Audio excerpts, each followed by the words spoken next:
But he still doesn't get it himself. He doesn't understand it himself, and so he has to ask Dumbledore, hey, is this real? Is this subjective knowledge? Or is this objective knowledge? Is this delusional? Or is this from sense experience that we can all measure quantities about? You can understand why Harry's asking this question, because at the end of the previous 6 books, he's made a mistake, because he's not the sharpest knife in the drawer. And he's made some mistake about who's the good guy, who's the bad guy. It's funny, he's like, wait, this is the end of the 7th book. I don't want to blow this one. I'm making a mistake again, whatever. And Dumbledore just laughs, like, okay, you're asking me if I'm a delusion or not, so as your delusion, should I say that? And I kind of chuckle, it's like, you know, you kind of, it's a silly question, Harry, and all the dry ice smoke is coming up. But he says, no, of course it's in your head, but why would you think that's not real? You don't understand that subjective and objective are false. It's a false contrary, right? Because you are the logos. You know, your logos and my logos are the same. We have a conscience, which is the same, and that's the nature of things. And so, when you're there, when you're at one with your conscience and your heart, then you're most real. That's not delusion. That's not subjective knowledge. That's knowing things as they truly are. And that's what the books are largely about, becoming that faculty of soul. And that she dares, inside a schoolboy genre novel with Gothic touches, to go to Coleridgean logos epistemology and deliver really the heart of the fantasy tradition in English literature is stunning. And that's why the books have the power that they have. Now, most of us, when we read that line, Melissa, right, we turn the page to find out, does he get to face Dumbledore?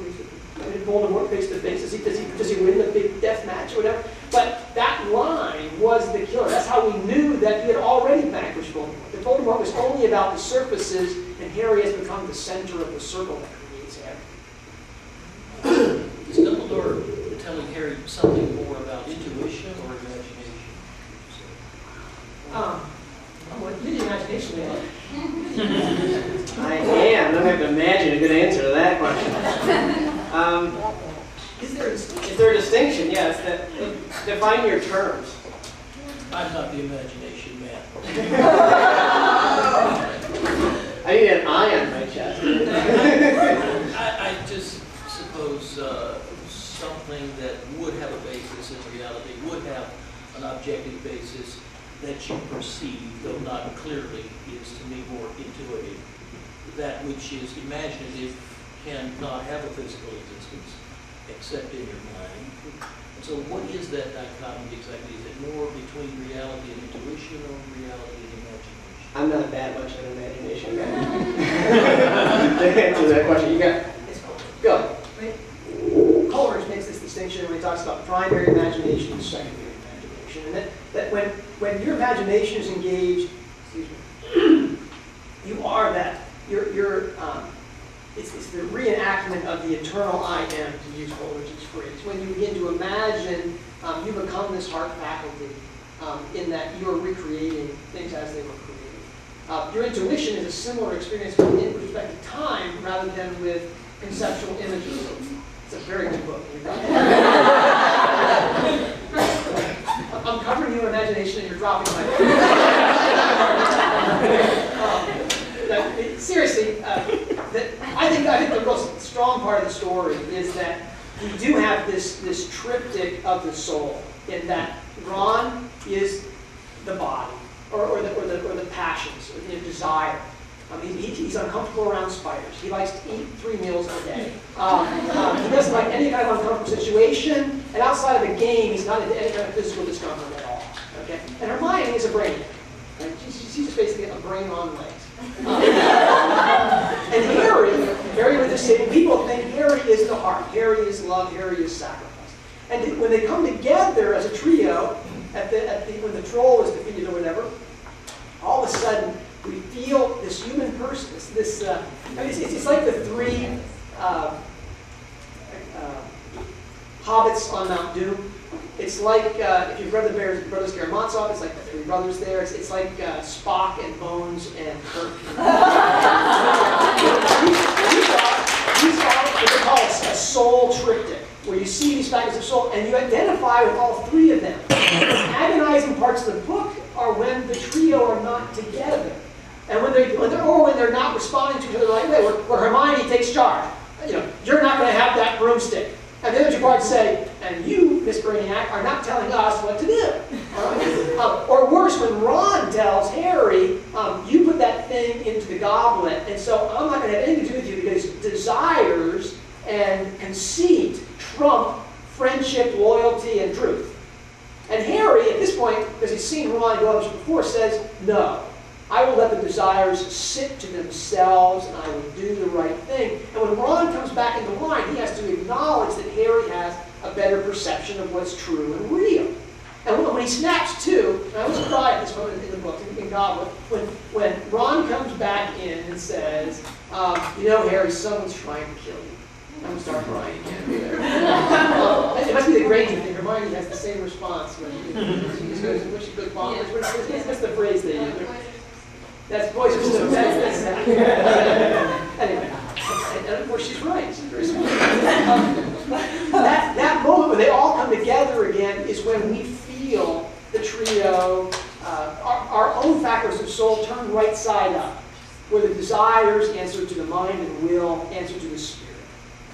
And as we read the books, we identify with the terrible trio really as ourselves. We become that trio and their triumphs and their tragedy.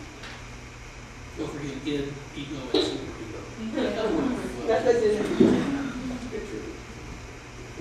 There are a lot more places that we wanted to go, but we are also running out of time really fast. So, it's 10 after 8. What do we got the show until 9? 9:30. Oh! We got time! Let's film that camera, John. Still going.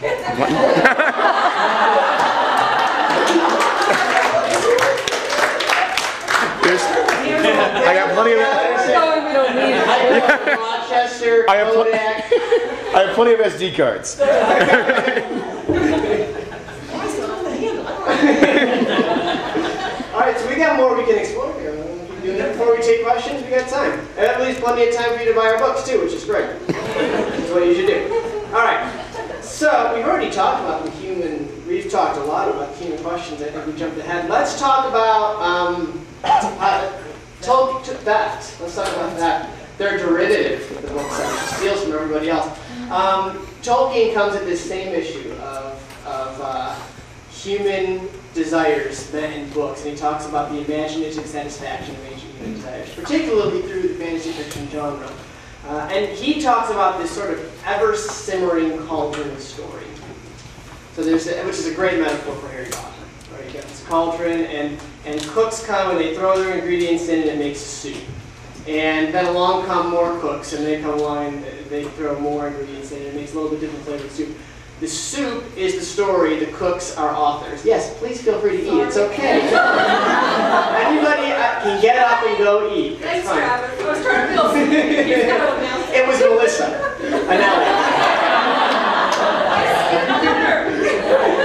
Who skipped dinner to be here. That's good. Thank you.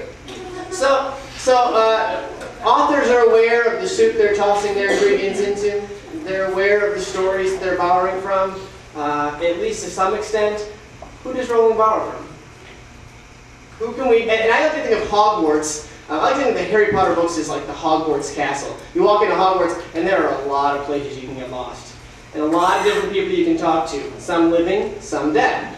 There are works of art that you can talk to. Paintings and pictures and photographs. There are three-headed dogs behind doors that you can meet. There are all sorts of crazy things happening in Hogwarts, and the books themselves are kind of like that with literature. You can walk into the Harry Potter books and kind of take a trail from the end of book 7 to Sherlock Holmes, where Harry figures out the mystery where nobody else could, and that sort of thing. So where does Rowling borrow from? I'll toss that to you guys. Where does Rowling borrow from mainly, or where are the places that, if we're going to use Harry Potter as a window to great literature, where do you want to go?